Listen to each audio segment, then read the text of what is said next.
ಇವತ್ತು ನಾನು carrot cake ಹೇಗೆ ಮಾಡೋದು ಮನೇಲೇ ಮೈದಾ ಇಲ್ದಲೆ ಮೊಟ್ಟೆ ಇಲ್ದಲೆ ಆಮೇಲೆ ಓವನ್ ಇಲ್ದಲೆ ಹೇಗೆ ಮಾಡೋದು ಅಂತ ತೋರಿಸ್ಕೊಳ್ತಾ ಇದ್ದೀನಿ. Welcome to Hema's hobbies and kitchen. ಇವಾಗ ನಾನು ನೋಡಿ, ನಾವು ಬ್ರೆಡ್ ಯೂಸ್ ಮಾಡಿದಾಗ ಹಿಂದ್ಗಡೆ ಭಾಗ ಆಮೇಲೆ ಸೈಡ್ಸ್ ಕಟ್ ಮಾಡಿರೋದು ಎಲ್ಲ ಇರುತ್ತಲ್ಲ, ಅದನ್ನೆಲ್ಲ ನಾನು ಇವಾಗ ಯೂಸ್ ಮಾಡ್ತಾಯಿದ್ದೀನಿ. ಹೇಗೆ ಇದನ್ನು ಅಲ್ಲಿ ನಾನು ಕೇಕ್ ಮಾಡ್ತಾಯಿದ್ದೀನಿ. ಇದನ್ನು ಫಸ್ಟು ನಾವು ಒಂದು ಮಿಕ್ಸಿ ಜಾರ್ಗೆ ಒಂದು ಸ್ವಲ್ಪ ಸಣ್ಣ ತುಂಡಾಗಿ ಮಾಡಿಕೊಂಡು ಮಿಕ್ಸಿ ಜಾರಲ್ಲಿ ಹಾಕ್ಕೊಂಡು ಇದನ್ನು ನಾನು ಪೌಡ್ರ್ ಮಾಡ್ಕೊತಾ ಇದ್ದೀನಿ. ಬ್ರೆಡ್ ಕ್ರಮ್ಸ್ ಮಾಡ್ಕೊತಾ ಇದ್ದೀನಿ. ನಾನು ಈ ಬ್ರೆಡ್ ಕ್ರಮ್ಸಲ್ಲೇ ಇವಾಗ ನಾನು ಹೇಗೆ ಕೇಕ್ ಮಾಡೋದು ಅಂತ ತೋರಿಸ್ಕೊಳ್ತಾ ಇದ್ದೀನಿ. ನೋಡಿ, ಈಗ ಬ್ರೆಡ್ ಕ್ರಮ್ಸು ರೆಡಿಯಾಗಿದೆ. ಇದನ್ನು ಒಂದು ಕಡೆ ಎತ್ತಿಟ್ಕೊಂಡ್ಬಿಡೋಣ. ಇವಾಗ ನಾನು ಒಂದು ಕ್ಯಾರೆಟ್ ತೊಗೊಂಡು ಅದನ್ನು ಈ ಥರ ತುರ್ಕೋತಾ ಇದ್ದೀನಿ. ಸ್ವಲ್ಪ ದೊಡ್ಡ ಸೈಜ್ ಕ್ಯಾರೆಟ್ ಇದೆ ನೋಡಿ. ತುರ್ಕೊಂಡು ಇದನ್ನು ನಾನು ಒಂದು ಸತಿ ಮೆಷರ್ ಮಾಡ್ಕೊತಾ ಇದ್ದೀನಿ. 1 ಕಪ್ಪಷ್ಟು ಕ್ಯಾರೆಟ್ ತುರಿ ಇದೆ. ತುಂಬ ರುಚಿಯಾಗಿರುತ್ತೆ ಈ ರೆಸಿಪಿ, ನೀವು ಮಾಡಿ ನೋಡಿ. ಆಮೇಲೆ ನಾನು ಒಂದು ಅರ್ಧ ಕಪ್ಪು ಹಾಲಿಗೆ 1 ಸ್ಪೂನಷ್ಟು ವಿನಿಗರ್ ಹಾಕ್ಕೊಂಡು ಮಿಕ್ಸ್ ಮಾಡ್ಕೊಳ್ತಾ ಇದ್ದೀನಿ. ಮಿಕ್ಸ್ ಮಾಡಿ ಒಂದು ಕಡೆ ಎತ್ತಿಟ್ಕೊಳ್ತಾ ಇದ್ದೀನಿ. ಇವಾಗ ಒಂದು ದೊಡ್ಡ ಮಿಕ್ಸಿಂಗ್ ಬೌಲ್ ತೊಗೊಂಡು ಅದಕ್ಕೆ ಅರ್ಧ ಕಪ್ಪಷ್ಟು ಸಕ್ಕರೆ ಪುಡಿ ಆಮೇಲೆ ಅರ್ಧ ಕಪ್ಪಷ್ಟು ಬೆಲ್ಲದ ಪುಡಿ ಎರಡೂ ಹಾಕ್ಕೊಳ್ತಾ ಇದ್ದೀನಿ. ನೀವು ಬೇಕಾದ್ರೆ ಸಕ್ಕರೆ ಪುಡಿನಲ್ಲೇ 1 ಕಪ್ ಸಕ್ಕರೆ ಪುಡಿ ಹಾಕ್ಕೊಂಡು ಮಾಡ್ಕೋಬೋದು. ಇವಾಗ ಇದನ್ನೆರಡೂ ಕ್ಲೀನಾಗೆ ಮಿಕ್ಸ್ ಮಾಡ್ಕೋತಾ ಇದ್ದೀನಿ.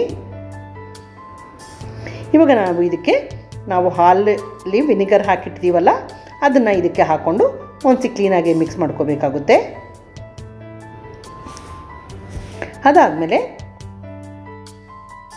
ನಾನು ಇದಕ್ಕೆ ಇವಾಗ 1/4 ಕಪ್ಪಷ್ಟು ಬೆಣ್ಣೆ ಮತ್ತು 1/4 ಕಪ್ಪಷ್ಟು ಎಣ್ಣೆ ಹಾಕ್ಕೋತಾ ಇದ್ದೀನಿ. ನೀವು ಬೇಕಾದ್ರೆ ಬರೀ ಎಣ್ಣೆನಲ್ಲೇ ಮಾಡ್ಬೋದು, ಬಟ್ ಬೆಣ್ಣೆ ಹಾಕೋದ್ರಿಂದ ಕೇಕು ತುಂಬ ಸ್ಪಾಂಜಿಯಾಗಿ ಸಾಫ್ಟಾಗಿ ಬರುತ್ತೆ. ಇದನ್ನು ಕ್ಲೀನಾಗಿ ಒಂದ್ಸತಿ ಮಿಕ್ಸ್ ಮಾಡ್ಕೊಂಬಿಟ್ಟು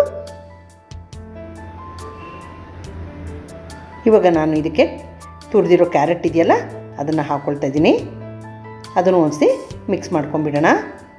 ಆಮೇಲೆ ಅದಕ್ಕೆ 1 ಸ್ಪೂನಷ್ಟು ವೆನಿಲಾ ಎಸೆನ್ಸ್ ಹಾಕ್ಕೋಬೇಕಾಗುತ್ತೆ. ಯಾರೆಲ್ಲ ನೋಡ್ತಿರೋ ಇಷ್ಟ ಆಗಿದರೆ ಲೈಕ್ ಮಾಡಿ, ಕಾಮೆಂಟ್ ಮಾಡಿ, ಶೇರ್ ಮಾಡಿ. ಸಬ್ಸ್ಕ್ರೈಬ್ ಆಗ್ದಲ್ಲೇ ಯಾರು ನೋಡ್ತಾ ಇದ್ದೀರೋ please subscribe to Hema's hobbies and kitchen. ಆಮೇಲೆ ಇವಾಗ ನಾವು ಬ್ರೆಡ್ ಕ್ರಮ್ಸ್ ಮಾಡಿಟ್ಕೊಂಡಿದ್ದೀವಲ್ಲ, ಅದನ್ನು ಮೆಷರ್ ಮಾಡಿ ನಾನು 1.5 ಕಪ್ಪಷ್ಟು ಬ್ರೆಡ್ ಕ್ರಮ್ಸ್ ಇದೆ, ಅದನ್ನು ಹಾಕ್ಕೊಂಡು ಕ್ಲೀನಾಗೆ ಇದನ್ನು ಸ್ಮೂತಾಗಿ ಕನ್ಸಿಸ್ಟೆನ್ಸಿ ಬರೋವರೆಗೂ ಮಿಕ್ಸ್ ಮಾಡ್ಕೋತಾ ಇದ್ದೀನಿ.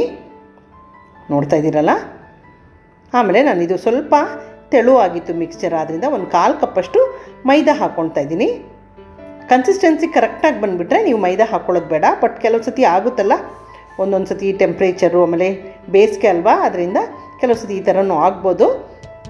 ಇವಾಗ ನಾನು ಕಟ್ ಆ್ಯಂಡ್ ಫೋಲ್ಡ್ ಮೆಥಡಲ್ಲಿ ಒಂದೇ ಸೈಡಲ್ಲಿ ಇದನ್ನು ಮಿಕ್ಸ್ ಮಾಡಿಕೊಂಡು 1 ಸ್ಪೂನಷ್ಟು ಬೇಕಿಂಗ್ ಪೌಡರು, 1/4 ಸ್ಪೂನಷ್ಟು ಬೇಕಿಂಗ್ ಸೋಡಾ ಹಾಕ್ಕೊಂಡು ಅದನ್ನು ಇವಾಗ ಮಿಕ್ಸ್ ಮಾಡ್ಕೋತಾ ಇದ್ದೀನಿ. ಇವಾಗ ನಮ್ಮದು ಬ್ಯಾಟರು ರೆಡಿಯಾಗಿದೆ. ನಾನು ಒಂದು ಕುಕ್ಕರ್ನ ಕಾಯಿಸ್ಕೊಂಡು ಅದ್ರ ಮೇಲೆ ಒಂದು ಸ್ಟೀಲ್ ರಿಂಗ್ ಇಟ್ಕೊಂಡಿದ್ದೀನಿ. ಇವಾಗ ನಾನು ಗ್ರೀಸ್ ಮಾಡಿರೋ ಕೇಕ್ ಮೌಲ್ಡ್ಗೆ ಹಾಕ್ಕೊಂಡು ಈ ಬ್ಯಾಟರ್ನ 2 ಸತಿ ಟ್ಯಾಪ್ ಮಾಡಿ ಏರ್ ಬಬಲ್ಸ್ ಹೋಗೋ ಥರ, ಆಮೇಲೆ ಕಟ್ ಮಾಡಿರೋ ಡ್ರೈ ಫ್ರೂಟ್ಸು, ಡ್ರೈ ಫ್ರೂಟ್ಸ್ ನಿಮ್ಗೆ ಯಾವ್ದು ಇಷ್ಟನೋ ಅದನ್ನು ಹಾಕ್ಕೋಬೋದು.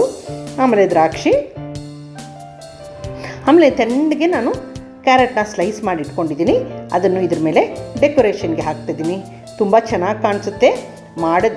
ಬೇಕಾದ್ಮೇಲಂತೂ ತುಂಬಾ ಚೆನ್ನಾಗಿರುತ್ತೆ. ಇದನ್ನು ನಾನು ಇವಾಗ ಕುಕ್ಕರಲ್ಲಿ ಇಟ್ಬಿಟ್ಟು 30ರಿಂದ 35 ನಿಮಿಷ ಬೇಕ್ ಮಾಡ್ಕೋತಾ ಇದ್ದೀನಿ. ಯಾರೆಲ್ಲ ನೋಡ್ತಾರೆ ಸಬ್ಸ್ಕ್ರೈಬ್ ಆಗಿ ಹೇಮಾಸ್ ಹಾಬೀಸ್ಗೆ, ಬೆಲ್ ಐಕನ್ನ ಟ್ಯಾಪ್ ಮಾಡಿ.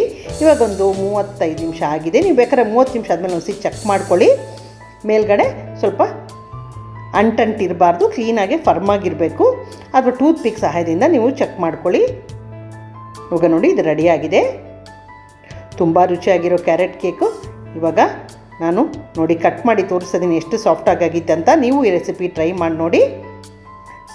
ಸಬ್ಸ್ಕ್ರೈಬ್ ಮಾಡಿ ಹೇಮಾಸ್ ಹಾಬೀಸ್ಗೆ. Thank you for watching my video.